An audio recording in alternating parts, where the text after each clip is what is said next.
Honnêtement, le racisme en Amérique, j'y croyais pas jusqu'à aujourd'hui. Genre, pas directement. Mais j'ai pris le taxi aujourd'hui et j'ai eu l'expérience la plus raciste de ma vie. Premièrement, j'entre dans sa voiture, d'accord? Je lui dis que je veux partir de Irvine à Beverly Hills et ça coûte 400 $, ce que je fais tout le temps, d'accord? Après, il me dit qu'il ne peut pas me déposer sans 100 $ maximum. Je lui dis donc que monsieur, je n'ai pas d'argent sur moi, je vais vous rembourser quand on arrive chez moi. Il dit ok, il commence à démarrer. On a commencé à conduire, il me posait des questions comme dont ton argent est où. Je dis que c'est avec mon chauffeur qui est chez moi. Il me dit que ton chauffeur, ça n'a vraiment pas de sens, tout ce que tu dis n'a pas de sens. Je dis qui est.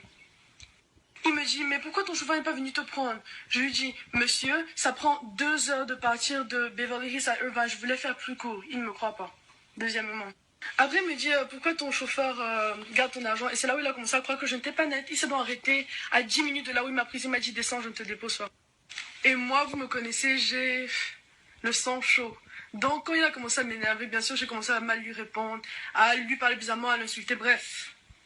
Elle me dit, oui, descends. Je dis, monsieur, je suis à 10 minutes de là où vous m'avez pris. Vous trouvez ça professionnel? Vous me déposez à 10 minutes de chez moi, vous me demandez de descendre pour que je marche? Est-ce que c'est normal pour vous?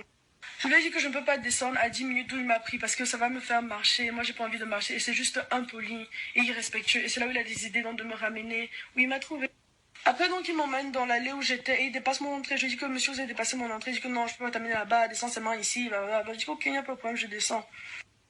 Je suis donc descendue, mais j'ai laissé mon sac dans sa voiture. Et il a dit que oui, il a jeté mon sac. Il a dit, viens prendre ta merde. Et tout s'est versé.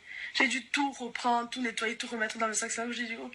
Franchement, ça, c'est du racisme pur, du fait que, d'abord, si c'était une personne blanche qui voulait faire la même chose que moi, il n'aurait pas eu de problème. En plus, le code pour les taxis en Californie, c'est que tu dois toujours accepter l'argent à la fin, à part si tu as une raison de ne pas l'accepter.